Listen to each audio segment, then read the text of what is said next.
8'de sağlık kaldığı yerden devam ediyor.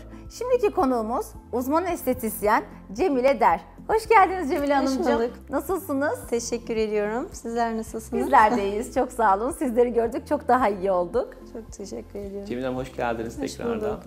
Evet efendim, selülit nedir? Olası nedenleri nelerdir diyerek Baş belası bizim kadınlar. Maalesef kadınların hakikaten baş belası. Selülit aslında en basit şekliyle cilt altına birikmiş ve düzensiz halde bulunan yağ hücreleridir. Ve çoğunlukla kadınların basen ve kalça bölgesinde bulunur ve %80'inde de vardır maalesef ki bu sorun. Evet, kesin nedeni belki bilinmeyebilir ama olası birçok neden vardır aslında. Bunlar arasında hormonal değişiklikler olabilir, hızlı kilo alıp verme olabilir, sağlıksız beslenme olabilir, alkol olabilir, uzun süreli oturarak çalışma bir iş hayatı vardır, bu olabilir, hareketsiz bir yaşam tarzı olabilir gibi birçok neden altında yatabilir. Sadece kiloya bağlı değil. Buna aslında bakmak lazım. Tabii çok ki. zayıf insanda da selülit olabiliyor. Evet, yani çok hızlı kilo kaybında da selülit çıkabiliyor. Peki sizin merkezinizde uygulanan tedavi yöntemleri nelerdir selülitle ilgili? Evet, selülit için birçok uygulama var ama benim uyguladığım selülit giderici ve oluşumunu engellemek için ritmik bir masaj aleti olan G5'i kullanıyoruz. G5 hızlı titreşimlerle sıkılaşma sağlar, aynı zamanda selülit giderici özelliği vardır.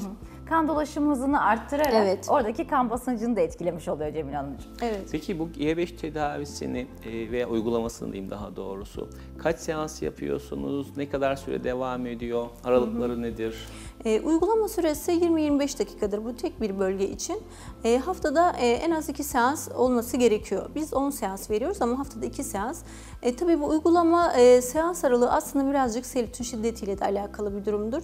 Şimdi bir selülit vardır, çok yeni oluşmuştur. Sadece elle sıkıldığı zaman belki bir portakal kabuğu görüntüsünü görebiliriz. Yine bir selülit vardır, biraz daha iyidir. Bu yattığın zaman ortaya çıkar ama bir de çok şiddetli bir boyutu vardır bu selülitin. Artık ayaktayken bile, kıyafeti altından bile çok belli olan bir selülit vardır. Şimdi bu 10 seansta evet güzel sonuç alabiliriz diyoruz ama bu şiddeti fazla olan selülitlerde diğerlerine göre sonuç alma ihtimali çok daha zayıftır. Kişiye özel aslında. Evet, kişiye özel, şiddetine bağlıdır. Tabii hiç sonuç alamayacağız diye bir söz konusu değil ama belki 10 seans değil de belki bir 20 seanstır. Daha uzun vadede daha az sonuç alma ihtimali var. Aslında şöyle, kişiye özel çalışmak en güzeli sizin yaptığınız gibi Cemile Hanımcığım. Çünkü kişi geldiğinde biz bir senede olan ya da bir ayda olan bir selülitle gelmiyorsunuz. Evet. Biz de aynı şekilde size bir ayda, 1,5 ayda sonuç veremeyeceğiz. Sihirli değneğimiz yok. Evet. Cihazımızla ve personelimizle size hizmet veriyoruz. Evet. Değil mi? Evet. Kişiden kişiye değişebilir. Mutlaka, aynen. Uzun zaman yayın. Uygulamayı dediğim gibi tek bir bölge için 20-25 dakikadır. O bölgeye bu ritmik masaj aleti dediğimiz G5 ile masajımızı yaparız. Sıkılaşma sağlanmaya başlar. Uygulamadan sonra mutlaka yine biz lenfe alırız. Lenf drenajda da evet çok daha iyi sonuç oluyor. Her G5 masajından sonra lenf drenajı da alırız. Haftada da en az 2 seans bekleriz danışanımıza. Peki bu işlemden sonra kişi iş yerine devam edebilir mi? Size bir öğlen arası gelip ya da sosyal hayatına devam edebilir mi? Şöyle sosyal hayatta dediğiniz gibi çalışan danışanlarımız için öğlen arasında gelebilir, işe gitmeden gelebilir. Sosyal hayatı aslında masajın verdiği rahatlama etkisiyle olumlu yönde etkiliyor diyebiliriz. Peki çok duyuluyor hocam, bilmiyorum siz de duydunuz mu Fatih hocam? G5 sonrasındaki morarmalar ya da G5 sonrasındaki sosyal hayatı etkileyen birçok şeyle karşılaşılıyor. Siz buna ne diyeceksiniz? Şöyle, Biz biraz önce arada konuşmuştuk evet, sizinle, dert yanıyoruz ondan. Aslında G5'te morarma beklenilen bir şey değildir. Eğer çok fazla morarma oluyorsa uygulanmanın aslında cilde göre biraz fazla bası uygulandığını gösterir. Uygulayıcıya bakmak lazım. Uygulayıcıyla alakalıdır. Bazı ciltler evet çok hassas olabiliyor. Ya da G5'in yanlış başlıklarını seçilmiş olabilir. Mutlaka önce bir küçük başlıkla başlanabilir. Cildin ince olmasına bağlı, hassasiyetine bağlı. Bazı ciltlerde damarlar gerçekten çok yüzeydedir. Şiddetli bir G5 masajı yanlış bir uygulamayla çok morarmalar görebilir. Ama bu doğru bir işlem değildir. Doğru işlemde morarmaması gerekiyor. Ufak tefek evet belki bir küçük morarmalar olabilir ama sosyal hayatı etkileyecek kadar morarma doğru bir işlem olmadığını gösterir. Cemile Hanım, şimdi şöyle, siz uzun yıllardan beri estetisyenlik yapan birisiniz. O yüzden tecrübeniz çok önemli. Birkaç soru soracağım. Birincisi, G5 cihazı teknolojisi kaç yıl oldu Türkiye'ye geleli ve siz kaç yıldır kullanıyorsunuz? Yani uzun süredir bu G5 tabii yıl olarak çok bilemeyeceğim ama 35 yıllık uzun falan süredir diye evet düşünüyorum mazisinin hocam çok olduğunu biliyorum. Siz kaç yıldır kullanıyorsunuz? Ben son 3 yıldır. 3 yıldır. Evet. Peki bu 3 yıllık tecrübelerinizden biraz bahseder misiniz? Aslında en kritik soru bu bence. Evet. Çünkü bence en önemli konu olsa bu gerek diye düşünüyorum. Şöyle, mesela 10 seans uyguladınız. Bu uyguladığınız kişinin bir yıl sonrasını tekrar Evet, gözlediniz mi? İkinci Tabii yılı, ki, üçüncü yılı tabii şöyle. ya da bir yıl sonra bir daha yapalım dediğiniz hastalar var mı? Ya da bu tedaviden sonra selülitlerde yüzde kaç oranında düzelmeler keşfettiniz? Biraz bu deneyimlerden bahseder misiniz? Evet, şimdi o kadar önemli bir yer ki aslında bu. Şimdi G5'te genel şöyle konuşayım, sonuç aldık diyelim. Danışan çok yeni başındaydı ve sonuç aldık. Danışan sosyal yaşam tarzını değişmezse, alkol çok tüketen bir hayat tarzı varsa, hayatında spor yoksa vesairesi yoksa ya da selüliti tetikleyen yağlı besinlerde yine tüketmeye devam ederse kesinlikle yerine oluşacak. Benim şahsi fikrim aslında G5'i aslında düzenli aralıklarla hep hayatımızda tutmalıyız. Evet. Çünkü bu ultrasonik bir cihaz değil ya da acılı bir işlem değil, zarar veren bir işlem değil. 10 seansı bitirdin, çok güzel bir sonuç var. Hani ille selülit çıktığı zaman müdahale etmek yerine selülitin oluşmamasını engelleyen bir cihaz olduğu için selülit oluşmadan da aslında belirli aralıklarla bir düzenle bu masajı tekrarlamak gerekiyor. Muhakkak ki biz işlem sonrasında bile aslında o bir gerginliği görüyoruz, o sıkılaşmayı görüyoruz. Muhakkak ki öncesi sonrası fotoğrafları alıyoruz.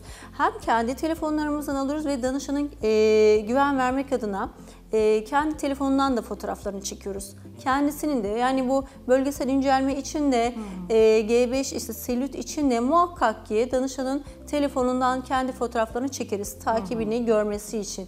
Hem de bir güven oluşturmak için. G5'i yapıyoruz, sonucunu gösteriyoruz. Ciddi anlamda farkı görüyoruz. Bacak toparlanmış, daha gergin.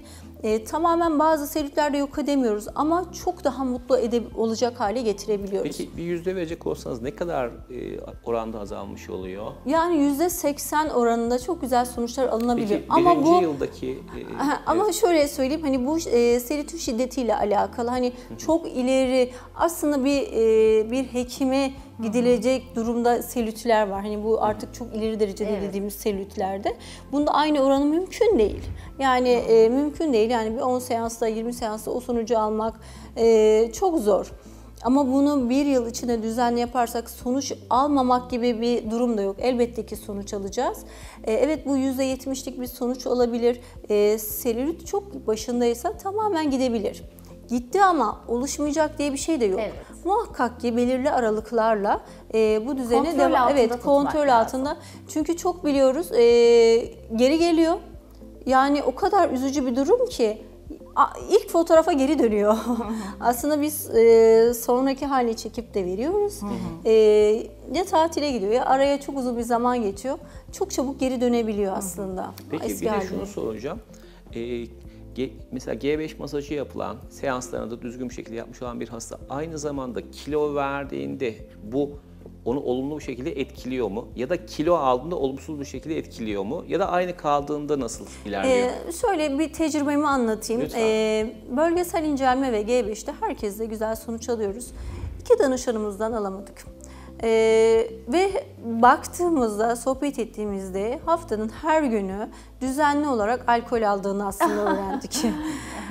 Tabii ki biz hayatınızdan çıkartın diyemeyiz. Öyle belki hakkımız yok ama bunun olumsuz yönde etkilediğini söylemek zorundayız.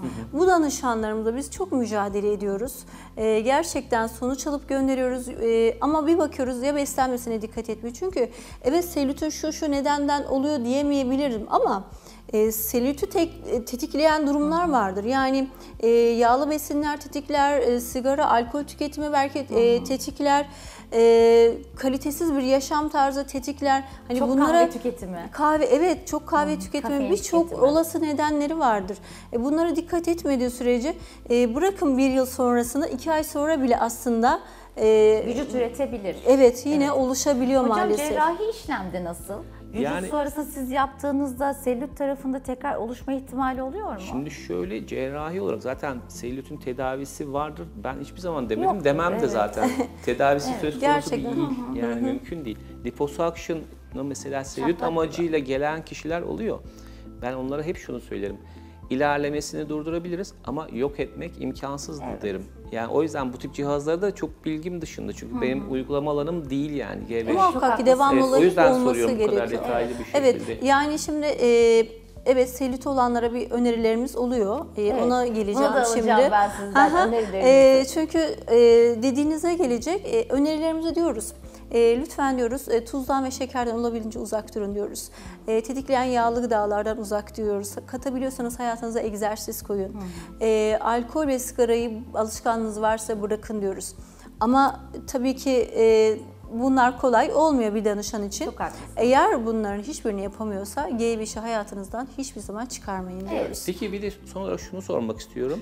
Selülite yönelik olarak G5 dışında başka alternatifler var mı? O alternatifler varsa biz kıyaslaması nedir? Şöyle, ürün destekli yapıyoruz. Selülitik ürünler de veriyoruz. Ben sadece selülit için G5'i ve eğer çok bir de kilo fazlası varsa bölgesel incelmeyle de aslında destekliyorum. Evet, zayıftır, selülitü vardır. Direkt G5'i uygulayabiliyoruz. Ama bir de orada ciddi anlamda bir yağlanma varsa muhakkak ki bölgesel incelmeyle G5'i destekliyoruz.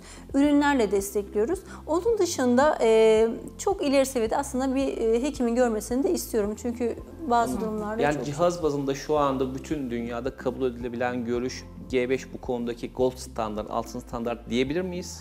Ya bence diyebiliriz şu gördüğüm sonuçları çünkü hakikaten çok affedersiniz aslında bunlar çok ticari amaçla üretilmiş cihaz değil. Hakikaten çok güzel sonuçları olan cihazlar bunlar. Evet. Yani gözle gördüğümüz, birebir şahit olduğumuz, danışanlarımız da gözle görüyor. Fotoğraflıyoruz. İşte az önce dediğim gibi biz sadece fotoğraf çekmiyoruz. Hani olur da üzerinde oynarız yanlış anlaşılmasın diye.